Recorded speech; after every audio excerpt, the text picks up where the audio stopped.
Hey everyone, this is Chris from Deus Ex Machina, and we are talking about the Ultramodern Bestiary, which I know I've talked about previously, but we finally have it completed with the release date of coming out at the end of this week, probably Sunday, which is unusual. Usually we push releases out to Tuesdays, but since I'm going on vacation on Sunday, I wanted to get it out before I go on vacation.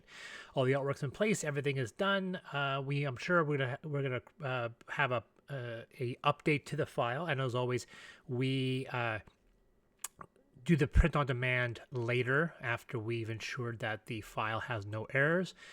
Nick's already working on the POD wrap, so that should come by. And of course, if you buy the PDF and the POD comes out, you will get a coupon to get the print on demand at cost. So this is the new cover. We were working off of another cover for a while, but then when Nick gave me this logo, and I was looking at this image, and we kind of fell in love with this. So this is the new cover. This is the inner cover, and we're gonna go over really quickly what's in here. So content. This is basically finished now. 3 artists. I did the layout. I did some graphic design. I also did some very lame coloring, which we will see in a little bit. I'm going to go through it very quickly. I don't want to go through all the monsters. The first section is just going through introductions on and how things to get used to, and then we get the adversaries. Now the adversaries are from Ultramodern 5. These are generic entries that you can apply different traits to, and then there's a whole bunch: demon, chronomancer, drone, fae, variations of sci-fi and fantasy. Now this book is a collection of almost 99% of the monsters across everything that Deus Ex Machina has done, and there's about another extra, I think, 100 on top of that. Some have been reskinned, some have had all new rules applied, and a whole bunch have been updated. So it is in a revised file. It's not just a copy and paste job. And so this is the format. We are using the 2024 format. Nothing really has changed. Like there's no mechanical difference between 2024 monsters and the original 5e monsters. I just preferred using this setup because I actually do like this arrangement. The way we see this stuff right here, the way this is presented, I actually kind of like. But beyond that, it's all easy and straightforward to follow. We use basically every illustration that we've acquired. 90% of them are Nick, some are Memphis Wong, some are M. Wayne Miller, who did work on on the first Ultramodern and Neurospasta. We tried to colorize some of these images, and you'll see a color updates. And some of these are from Amethyst, obviously. Some people may ask some questions about do we throw in the lore? Yes, we did. In most cases, sometimes it's been rewritten. Like in the Amethyst one, we try to remove as much Amethyst lore out of it, but that's nearly impossible. So there's a whole bunch. So basically, these guys run all the way from 1 to 20. We've added a whole bunch more. I make sure that there's at least 2 adversaries for each challenge rating, which is not something the Ultramodern book did. So there is a whole bunch in here. The next chapter after that is Aliens, and the antecedents are from they're from Threshold and Ultramodern 5. They have not, like, we've played around with them, and we've added a few more extra rules to them. And then we go to the Blights, which are relatively new. They were introduced in Threshold. Here we have added a few more, and for the first time we actually have illustrations. This right here is a sketch that Nick did, but there's the final. You can see it there. That's one illustration for a Blight, and then we have another. There's another sketch, and then another illustration, and then there we go. And then we have a few more sketches there. And then we have Endolons from Affinity. We have their power armor. Evolution is from Ultramodern 5, and we have a whole bunch of those guys. And so we go Kono, Scab. Some of these creatures, for example, are races from books, but they've never had monster entries. So the Kono was a playable race in Ultramodern. They've never had monster sets. Now we have actually 2 monsters for them. Scabs are from Affinity. We'll skip through those guys really quickly. Some illustrations. Now, unfortunately, the illustrations are going to shift a bit. Obviously, when we get to This is a traditional Nick sketch. When we get to this is the way Affinity did it, which was a bit more as if it was painted on a page that was done a bit. I don't want to say lazy. This was actually quite difficult for him to do. But create a much more painted effect rather than something that appeared digital. And then, of course, when we shift to different art styles like Memphis Wong here, there's a bit more of a digital look. So once again, there's no way around that. We're going to be shifting art styles several times. So sometimes on the same page, we have two different illustrations of the same species. So we can see two different interpretations of two different artists. I always prefer consistency, but with something like this, which is a rule-heavy book without lore, it was just not really feasible. Shells are from Invasion Proxy. For the first time, we're seeing them colorized. This is mostly my lame ass attempt to doing some coloring. There is some automation thrown in there, but it turned out it was not very good, and so I ended up having to do a lot of the work myself. So yeah, so I did the best I could to try to give some color to these guys. These have been black and white for the longest time, and trying to figure out what the intent was, how we should have them colored, whether or not these should be flesh or kind of a leathery look. So for these guys, they were definitely more fleshy, and then these were more leathery. That's a really lame color job. We have Xenobites, which are from Ultramodern, and we get to the mech chapter. So mechs are not robots; these are power suits. We were playing with some of the rules with them. They were some of them are from Revelations, and we ended up tweaking with a bunch of their rules because I think we got some better ideas. So most of these, like these avatars, are from Affinity Paradise. So we have created additional monsters for those, like the Lumen Colossus is new. Power suits are from Revelations and a few other books.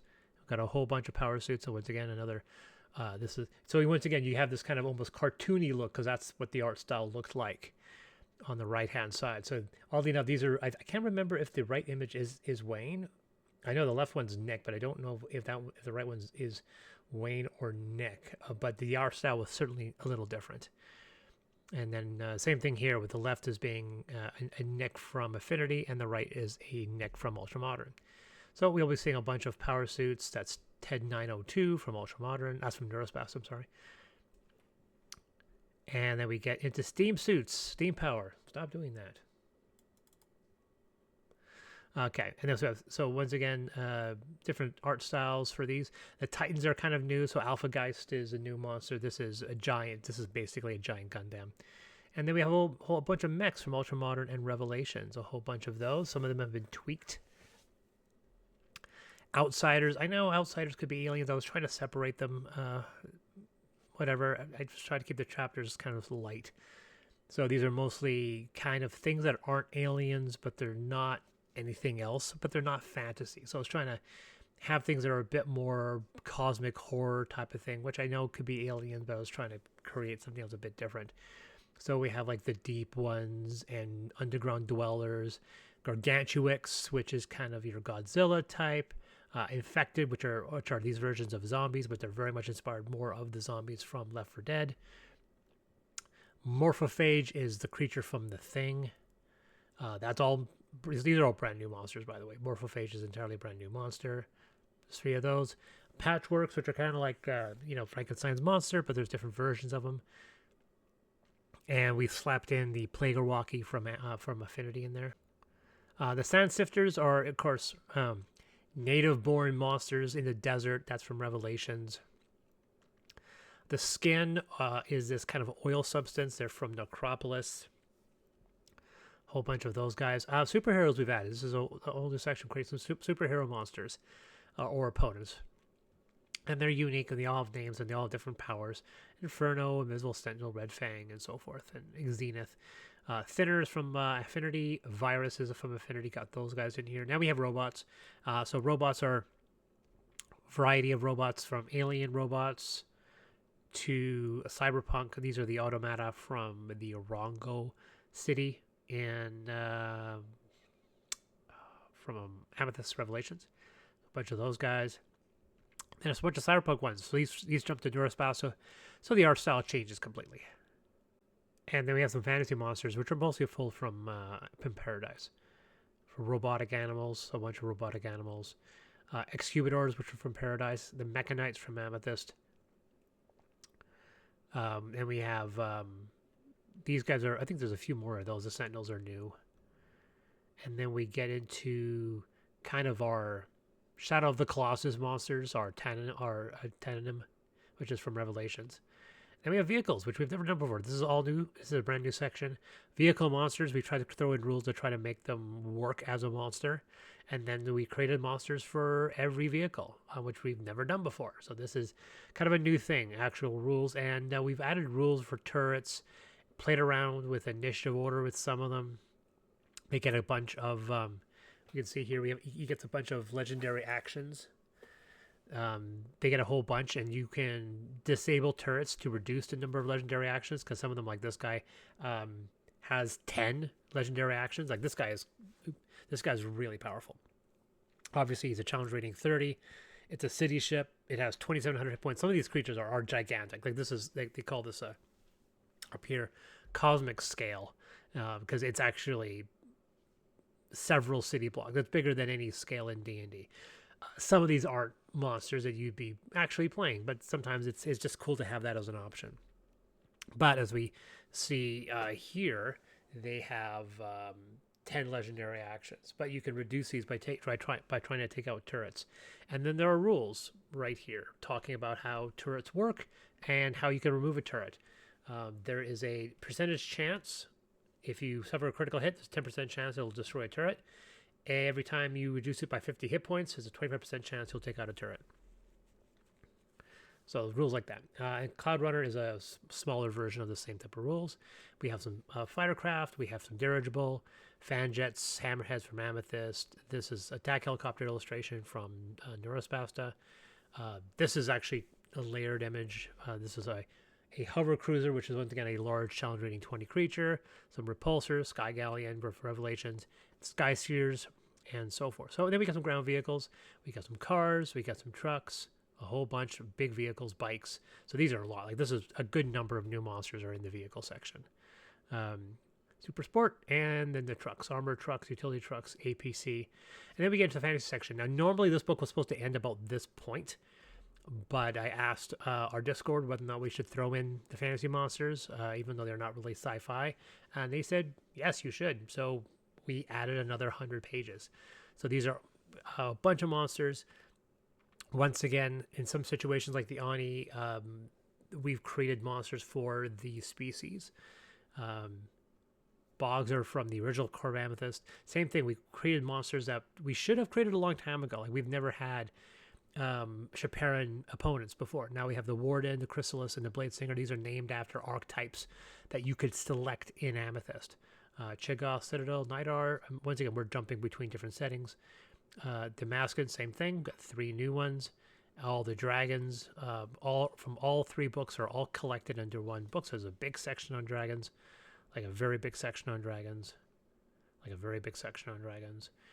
Drifters, Gaunt, Scarumak, who's an opponent, Gulath, which are our vampires, got a bunch of those, and Gimfen, once again, new monsters for that.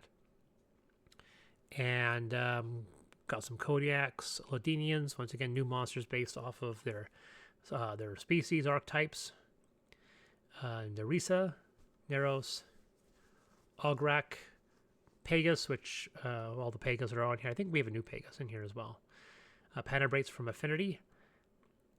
The bunnies you can ride and the killer bunnies are here from Affinity. Pugs, and then we move into Renero, which are the sea elves, which are introduced in Revelations. Got a bunch of new guys for that. Shimjaza, which are demons. Skags, Thornshroud, Tylan, Vectors, Vispids, which are new. Got some monsters for those.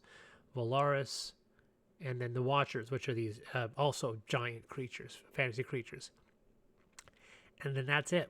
That is it. That is 444 monsters in total, scattered over 353 pages, which makes it one of the, once again, it's right up there. I don't know how long, because October's Arcane Almanac, which I have here, it is 360. So this book is going to be about the same size. So it's not the biggest book. I can't remember what the biggest book we have. It might be Revelations. So Revelations is 435 pages. So Revelations is the biggest book we have. I would say Quintessence, which would be pretty close to that, 398 to 400 pages, and Factions, which is 414. So not the biggest, not the biggest book, but definitely way up there. Is obviously a lot larger than any of the other books, way bigger than the Affinity books, way bigger than any adventure or any campaign setting. So this is if this does well, we are going to follow it up with a armory book as well, where we compile all the weapons and we add a bunch of new weapons as well. If you guys are interested in that, let me know. If it sells well, we'll definitely proceed with that. So this game's going to go online on Sunday, and we'll be posting for everybody. And hope you guys like it. Anyway, this has been Chris from Deus Ex Machina, and thanks for listening and watching.